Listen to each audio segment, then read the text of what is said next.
Hello friends, knowledge world के platform पर आप लोगों का स्वागत है। और आज हम इस वीडियो में आप लोगों को टाइम स्पीड डिस्टेंस के कुछ सवाल कराएंगे। और ये टाइम स्पीड डिस्टेंस का पार्ट 2 है। और इस पार्ट 2 में हम औसत यानी एवरेज से रिलेटेड हम सवाल करेंगे, औसत वाले, ठीक है ना। और औसत वाले सवाल कैसे किए जाते हैं उनको हम देखते हैं एक बार, ठीक है। ये सवाल लिखा हुआ है, इस सवाल को मैं पढ़ देता हूँ, आप देखिए। एक लड़का 75 किलोमीटर प्रति घंटा की चाल से स्कूल जाता है और 50 किलोमीटर प्रति घंटा की चाल से वापस आता है, तो उसकी गति क्या है? ये सवाल है। तो इसको पहले हम डायग्राम से समझेंगे कि ये कहना क्या चाहता है। ये कहना ये चाहता है कि कोई आदमी घर से गया स्कूल और स्कूल से वापस आया, तो उसकी आपसे एवरेज चाल पूछ रहा है, यानी इसका डिस्टेंस क्या है? इसका डिस्टेंस फिक्स है। तो जब भी डिस्टेंस फिक्स हो, चाहे आने जाने के लिए ना भी बोले तो भी, जब डिस्टेंस फिक्स हो और चाल जो है वो अलग अलग दी गई हो, तब आप इस फॉर्मूले का यूज़ करोगे। क्या? औसत चाल बराबर होता है, औसत चाल बराबर होता है आपका 2xy बटे x प्लस वाई। 2xy बटे x प्लस वाई, यानी x जो है वो जाने में चाल है और y जो है वो आने में चाल है। x क्या है? घर से स्कूल गया, और y क्या है? वापस आया, ठीक है। तो हम यहाँ देखते हैं कि लड़का 75 किलोमीटर प्रति घंटा की चाल से स्कूल जाता है, यानी आपकी x की जो वैल्यू है वो 75 किलोमीटर प्रति घंटा है। और जो आपकी y की वैल्यू है वो आपकी कितनी है बोलो? वो आपके है 50 किलोमीटर प्रति घंटा, ठीक है। x और y की वैल्यू हमें पता लग गई है। अब हम यहाँ वैल्यू रख देंगे, आपका आंसर आ जाएगा। 2x की वैल्यू बोलो कितनी है? x की वैल्यू 75 है। और y की वैल्यू कितनी है बोलो? y की वैल्यू आपकी 50 है, और बटे 75 प्लस 50, ठीक है। आगे देखते हैं, यानी 2 गुणा 75 और गुणा कितना बोलो? 50 बटे कितना? ये 50 और 75 कितना हो जाएगा? 125, ठीक है। यहाँ देखिए 25 × 75 और 25 पंजे 125, और 5 से कितनी बार चला गया? 10 बार। तो 3 दूनी 6 और 6 दाई कितना होता है? 60। इसका मतलब जो उसकी औसत चाल आई वो कितनी आई? 60 किलोमीटर प्रति घंटा। क्लियर है? समझ में आया? एकदम आसान है। क्या करना है दोबारा से फिर मैं रिपीट कर देता हूँ एकदम। 2 गया, आया और गया, ठीक है। और यहाँ 75 और 50 125 हो जाएगा। 25 × 75, 25 पंजे 125, और 5 से 10 बार चला गया। 10 × 30, 30 दूनी 60, यानी 60 किलोमीटर प्रति घंटा उसकी जो है ये औसत चाल हो गई, और यही हमारा आंसर है। नेक्स्ट सवाल मैं ऐसा ही कराऊंगा, आप लोग देखना। देखते ही देखते वीडियो में आपको ये जो टाइप है, इसी वीडियो में आपका इतना स्ट्रोंग हो जाएगा, इतना स्ट्रोंग हो जाएगा कि आपको करने की भी ज़रूरत नहीं पड़ेगी, ठीक है। चलिए अगले सवाल को हम देखते हैं। सवाल नंबर 2। सवाल नंबर 2 में हम देखते हैं, सवाल को मैं पढ़ता हूँ। एक विद्यार्थी 60 किलोमीटर प्रति घंटा की चाल से स्कूल जाता है और 40 किलोमीटर प्रति घंटा की चाल से वापस आता है, तो उसकी औसत गति क्या है? तो उसकी औसत गति क्या है? तो उसकी औसत चाल कह लो, गति कह लो, स्पीड कह लो, तो उसकी औसत चाल क्या है? ये सवाल है, ठीक है। तो हम इसको बनाने की कोशिश करेंगे, ठीक है ना। मैंने आपको तरीका बता दिया है कि इस सवाल को हम कैसे करेंगे। मैंने बताया औसत चाल क्या होती है, बताओ। औसत चाल होती है, अभी मैंने आपको बताया क्या होता है औसत चाल?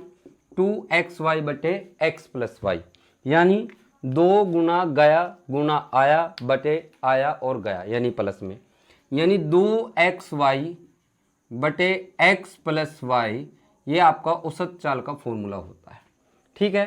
तो यहाँ मैंने 2x की वैल्यू कितनी है बताओ? x की वैल्यू आपकी 60 है, और y की वैल्यू कितनी है बताओ? y की वैल्यू आपकी 40 है, बटे x प्लस वाई, यानी x की वैल्यू आपकी 60 प्लस कितना? 40। तो यहाँ आप देखिए 2 गुना 60 गुना 40 बटे कितना बोलो? 40 और 60 कितना? 100, ठीक है। 1 0 से 0 कैंसिल, इस 0 से 0 कैंसिल, और ये 6 दूनी 12 और 12 चौक 48, यानी जो ये औसत चाल हुई हमारी वो 48 किलोमीटर प्रति घंटा है। क्लियर है? ये सवाल समझ में आ गया? आसान है एकदम। ऐसे ही मैं आपको कम से कम 8 सवाल कराऊंगा इसी वीडियो में, और सिर्फ आपको देखना ही देखना है, बाकी कुछ नहीं करना है। इससे रिलेटेड सवाल आपका जो है किसी भी एग्जाम में नहीं छूटेगा। ठीक है भाई, अगले सवाल को देखते हैं। चलिए सवाल नंबर 3 देखते हैं। अब इस सवाल नंबर 3 को हम पढ़ते हैं। सवाल नंबर 3 में देखते हैं क्या है। ये कहता है एक व्यक्ति स्थान ए से स्थान बी तक 12 किलोमीटर प्रति घंटा की चाल से जाता है और बी से ए तक 15 किलोमीटर प्रति घंटा की चाल से वापस आता है, तो उसकी औसत गति क्या है। मैंने क्या बताया था, वो जो मर्जी लैंग्वेज में बोले, अगर एक स्थान से गया और उसी वो स्थान पर वापस आ गया तो आपको हमेशा यही तरीका जो मैंने आपको बताया यही यूज करना है। क्या करना है, औसत चाल हमेशा होती है, औसत चाल जो आपकी होती है 2xy बटे x प्लस वाई, यानी 2x मतलब गया, गया कितने से 12 से, y मतलब आया यानी 15, और बटे में कितने यानी अपोन में कितना x प्लस वाई यानी 15 प्लस 12, तो ये आपका नीचे हो जाएगा 15 प्लस 12 यानी 2 गुना 12 और गुना कितना बोलो 15 बटे कितना 12 और 15 कितना होता है 27। ठीक है, अब कैलकुलेशन करते हैं। ये देखिए 3 से 4 बार चला गया और 3 से कितनी बार बोलो, 3 से आपका 9 बार चला गया। ठीक है, और देखते हैं यहाँ पर ये 3 से 3 बार चला गया, फिर 3 से कितनी बार चला गया 5 बार, यानी 5 चौक 20, 20 दूनी 40, यानी 40 बटे कितना बोलो 3। और इसको हम कैसे लिख सकते हैं, इसको हम फ्रैक्शन में लिख सकते हैं 13 ते 39 और एक 40 बटे कितना 3। ठीक है, यानी 13 सही 1/3 किलोमीटर प्रति घंटा, ये हमारा आंसर था। ठीक है, चलिए ऐसे ही हम एक और सवाल देखते हैं और उसको भी हम बनाने की कोशिश करते हैं। तो अगला सवाल नंबर 4 देखते हैं। ये सवाल नंबर 4 देखते हैं हम। सवाल नंबर 4 को पढ़ता हूँ मैं। कहता है एक कार स्थान ए से चलकर 120 किलोमीटर की दूरी पर स्थित स्थान बी को 60 किलोमीटर प्रति घंटा की एक समान चाल से जाती है। ठीक है, किंतु लौटने में बी से ए की वही दूरी 40 किलोमीटर प्रति घंटा की एक समान चाल से तय करती है।